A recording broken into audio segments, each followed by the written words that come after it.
Greetings, this is Paul the Poke from PaulthePoke.com, and welcome to This Week in Prophecy. Big week. I mean, we have been focused here in the United States on all the drama surrounding former President Trump, assassination attempt, Biden stepping down, Kamala Harris allegedly gaining control of the Democrat Party. There's a lot going on outside of the United States. And so we're going to take a look at Olympic Spirit. They had the opening ceremonies last night. Israel engaged Yemen and the Houthis over the weekend. We have Russia, China, Iran drawing closer together economically, militarily, etc. Three Gorges Dam in China. And we got volcanoes and quakes around the planet. So we're going to start off. Scripture reference out of Galatians 6, verse 7, "Do not be deceived. God is not mocked. For whatever one sows, that will he also reap." And so the Olympic spirit is alive and well from the city of lights and love, Gay Paris. So, hope y'all had your fun, your rebellion, your taunting, your scoffing, had some yucks, some laughs, had your fun with it, enjoyed it last evening in front of billions of people. This is what you wanted to show the world. So, I mean, a lot of people were watching, and I guarantee you somebody, capital S, is watching and will respond accordingly and at a time of his choosing. I mean, this was so bad, even the Jewish people were upset. As a Jew, Dr. Eli David, I'm infuriated by this outrageous insult to Jesus and Christianity. How do you feel about it as Christians? Well, not surprised, kind of used to it. I mean, we've been having this stuff shoved down our throat for quite a while now. And so one of the things they chose to do in the opening ceremonies last night was to mock the Last Supper, Jesus and the Last Supper. And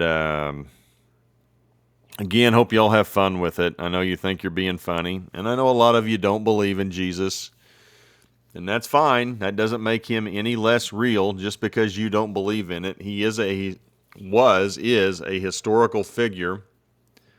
He died on a cross for sin. He was buried, and he's alive, resurrected, currently at the right hand of God the Father. So I understand a lot of you folks don't understand that, don't believe it, but it doesn't make it any less real.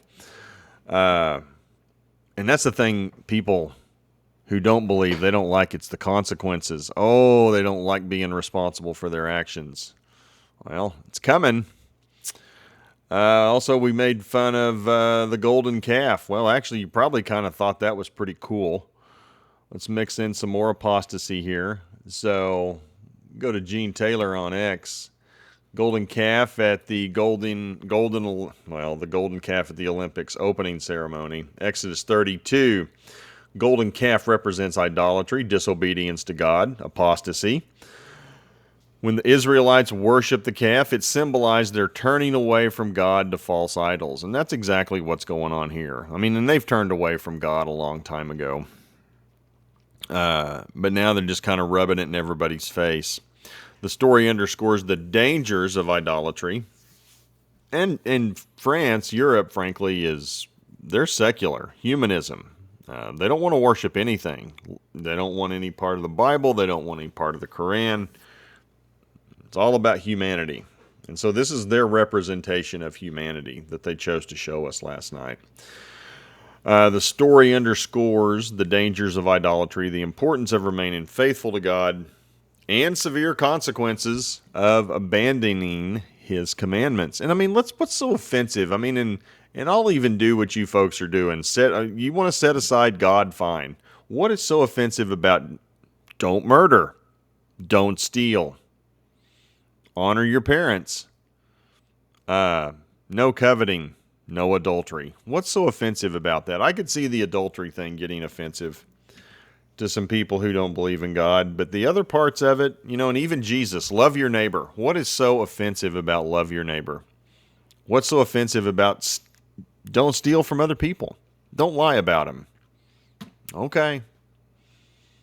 But you had your fun with it. So be it. This was classic. Revelation 6, verse 8. They wanted to bring out the pale horse, the fourth rider and the fourth horse of the apocalypse. And I looked, and behold, a pale horse. And its rider's name was Death, and Hades followed him. And they were given authority over a fourth of the earth to kill with sword, and with famine, and with pestilence, and by wild beasts of the earth. And this was fascinating to watch last night on X. People were like, well, what does the fourth horse mean? And I think they were serious. I mean, we live in a biblically illiterate world right now. And they didn't understand the significance of the pale horse. We're going to talk about it right now, and we're going to be clear about it. You know, if you just look at the population of the planet currently at roughly 8 billion people, this verse in Revelation 6, verse 8, we are talking about the death of 2 billion people. So there's a time coming, and we're trending harder toward this time. And this is at the outset of the tribulation. We're talking about a time where 2 billion people are going to be killed. And this is what they chose to celebrate. And I know a lot of these folks, they believe in population control. Well, it's coming. The problem is you're not going to be the ones that survive it. It's going to be a remnant that God chooses. And again, the context of this verse is at the beginning of a 7-year tribulation, and we're not in the tribulation. We're just not there yet. We've not seen an event where 2 billion people have died. We've not seen hyperinflation like the Bible's talking about, to the point where, you know, it costs you a day's wage just to eat. We're not experiencing that globally. Now, there are pockets of the world, don't get me wrong. There's very much famine and inflation. But hyperinflation is coming to the entire planet. And as perverted as the Olympic intention may be, God's prophetic word is being communicated on a global scale. So you had probably 1 to 2 billion people who saw this last night. And enough people got curious, well, what's this all about?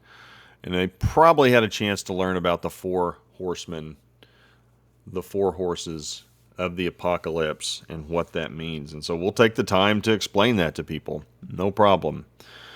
Yes, a time is coming. 2 billion people, a quarter of the population, will be taken out, wiped out. And with that, we're gonna switch gears.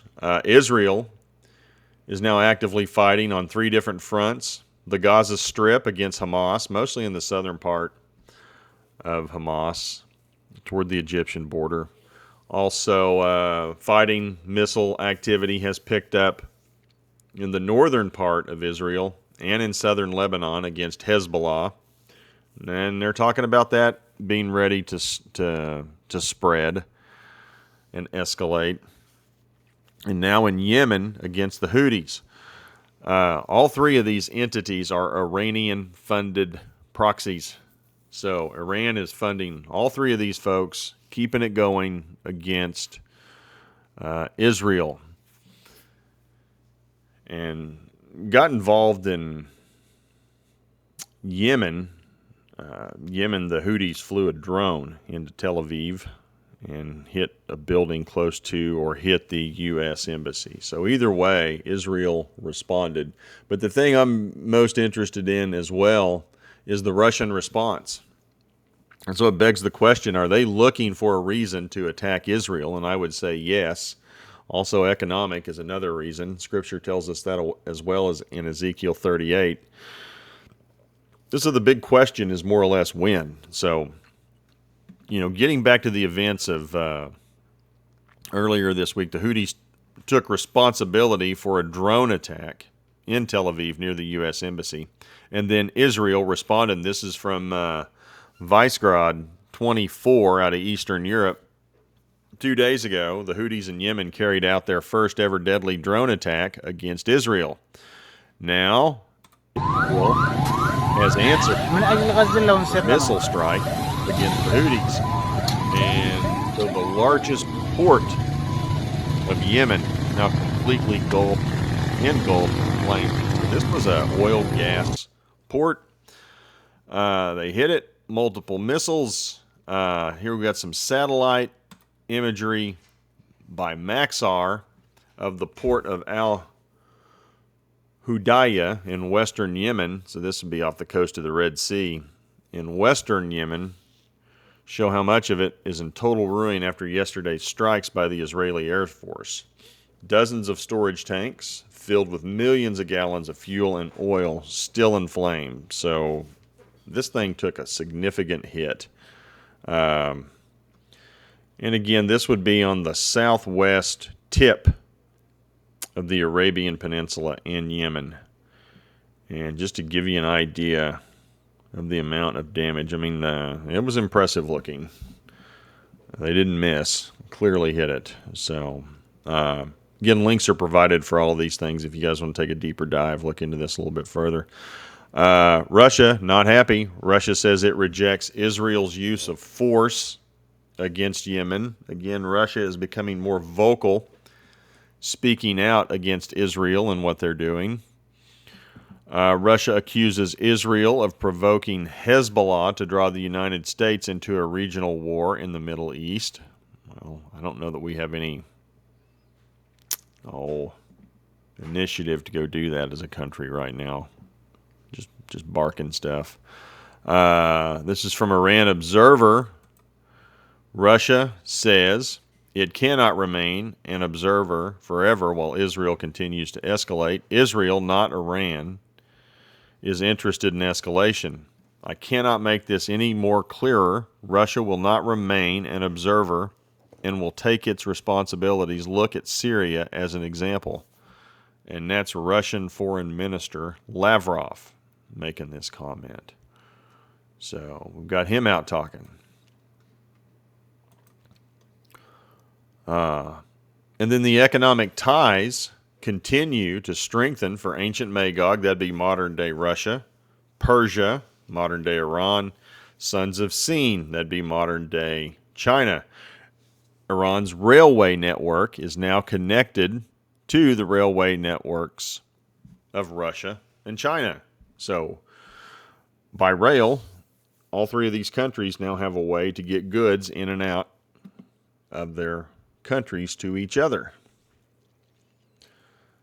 Had a big major gas deal between Russia and Iran that took place this past week. We'll take a look at that. Iranian Minister of Petroleum Javad Oji announced that Moscow and Tehran have reached a strategic agreement on Russian gas exports to Iran. With this agreement, Iran's share of trade will rise, causing changes in international balances. In other words, the agreement will act as a revolution in the energy and industry scene of the region, according to the minister. While this venture is yet to move beyond the Memorandum of Understanding stage, some details of the agreement signed between the Russian energy giant Gazprom and the Iranian National Gas Company have become available to the press.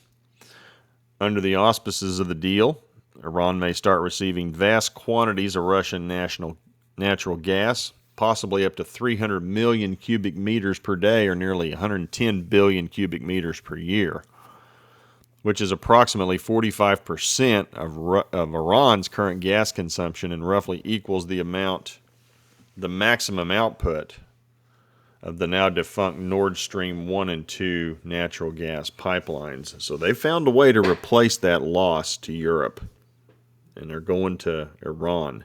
Keep in mind, Iran has a bunch of natural gas, too, in the Caspian Sea that they're looking to start exporting. Take it Russia and China stand to benefit from that. The project is also going to involve the construction of a natural gas pipeline across Iran from north to south, makes sense, via the Caspian Sea, with annual revenue of this venture being estimated at about $10 to $12 billion. That's per OG, and that's the Iranian news agency. The project will purportedly involve building an underwater pipeline across the Caspian Sea from Russia to Iran. The construction, if launched, not if, it's going to be launched. It's going to require some coordination. Okay, well, yeah. But you can see how that'll happen. And once you get those two connected with a pipeline, also keep in mind the Caspian Sea holds large and vast amounts of natural gas, which we had reported earlier is property of Iran.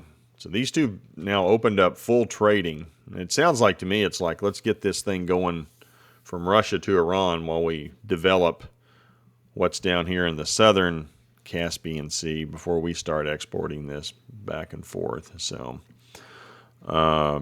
big happenings this week with natural gas. And then also BRICS officially announces financial system similar to the Western SWIFT system. So this is how money gets transported around the planet, how it gets wired around the planet. And now BRICS has got their own system. Again, this is all about de-dollarization and not having to use the dollar for economic transactions around the world. And they are looking to bypass, not looking, they are bypassing the Western SWIFT system, replace it with their own financial mechanism. Again, get rid of the dollar. The majority of cross-border transactions are now settled using SWIFT, that's Western, and cutting ties with the system provides leverage to the 9-member alliance. Interesting, we're at 9. One more would make 10. Still waiting for that to happen. I know a lot of people think that's going to come from a revised Roman Empire, and I'm open to that too. Until we see it, we may have multiple 10-nation alliances or 10 leadership member alliance types of things that develop at some point. We haven't seen it yet, but it's coming. And again, the BRICS looking to create a new payment system without incorporating the U.S. dollar for transactions. And eventually we get to a one world global currency. We know the Bible tells us that as well. Another tweet, Zeet, whatever we want to call it. Russia says the creation of a financial system similar to SWIFT will help create a new economic reality for BRICS countries. Yes, it will. And they're looking to crash the dollar. It makes the dollar worth less because they don't use it as much. Local currencies will be used for trade settlements, ending reliance on the U.S. dollar once and for all. So you can see what they're trying to do. And they've got a big economic summit coming up here in a couple of months, about 2 months away in October. They're going to meet in Moscow. So, and they're trying to bring down the dollar. They're not hiding it. The financial agenda of BRICS has a main initiative for building a new economic reality that solves both major tasks, creating our own financial messaging system for the BRICS countries based on state-owned banks capable of clearing settlements of counterparties from the BRICS countries and the related role of the same bank. Now, also keep in mind, these central banks they're talking about, they are buying up gold and other commodities like crazy. So anything that's hard metals, gold, silver, copper, all these central banks are buying this stuff as fast as they can. It's necessary to create a new financial system of financial institutions. The new system must be technically compatible with the existing financial infrastructures of the participating countries, which includes integration with national payment systems, banks, and other financial institutions. At the same time, the system must ensure a high level of security and data protection to prevent cyber attacks and unauthorized access to financial information. Well, yeah, good luck with that. You're going to have fun with that. They might be pretty good at it. They've caused a lot of problems, allegedly.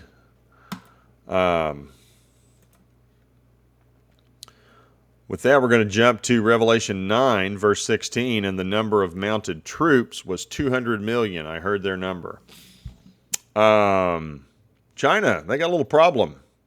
Floodwaters at the iconic Three Gorges Dam, a symbol of pride and technological prowess, swelled to critical levels this week, and emergency measures have been taken. So the Yangtze River, a lot of water. understand where this dam is located, there's this town downriver called Wuhan. Isn't that interesting? We'll hit the highlights here. Record-breaking rains have China's Three Gorges Dam under significant pressure and on high alert. Struggling to stop the flood and maintain power supply. Critical phase of flood management. Several discharge gates have been opened. 6 are reported dead, and I also had a typhoon that was supposed to hit southeast China, cause further issues with remnants of rain. And you can see where that was headed. And there's the river, the Yangtze River. Largest dam in the world, again on the Yangtze River. 2 decades to build. Uprooted more than 1 million people. Let's go back up here. Yeah. Becoming an industrialized power. The Yangtze the Three Gorges Dam under calmer days. It's already raised water levels in 29 rivers, 40,000 plus people affected. We got evacuations taking place. Oh yeah, the inland megacity of Wuhan sits on the Yangtze River. 5,000 plus acres of crops have been affected. Now, here we go. The Chinese authorities have assessed the situation. They're bracing for peak floods and preparing for potential significant flooding event. And more heavy rain is expected along the Yangtze over the next 2 weeks. Which is probably going to lead to more additional evacuations. Now, I've been told, the experts, don't worry about it. We've got this under control. Experts have had a busy week. We'll get to talk about the experts more later, further we go, but don't worry about it. The dam's going to hold, we're told. It'll be okay. Chinese experts are on it. So, Ian Ellis, excellent job. Highly recommend him to follow him. He's a Navy guy, and he watches China pretty closely. So, quite a bit going on there on the Yangtze River. A lot of rain. Man, big week. Geographic upheaval. Micah 1 verse 4, and the mountains will melt under him, and the valleys will split open like wax before the fire, like waters poured down a steep place. So I just picked the big ones this week. Mount Etna roared, close up quite a bit. This was a pretty impressive little eruption. Sicily, Italy, the island. Watch this thing. This thing goes for like a minute. This person filmed it. It just keeps, look at that, just blowing ash. Residue, lava, in here. They filmed it. We're only 35 seconds in. It just keeps going. You get the idea.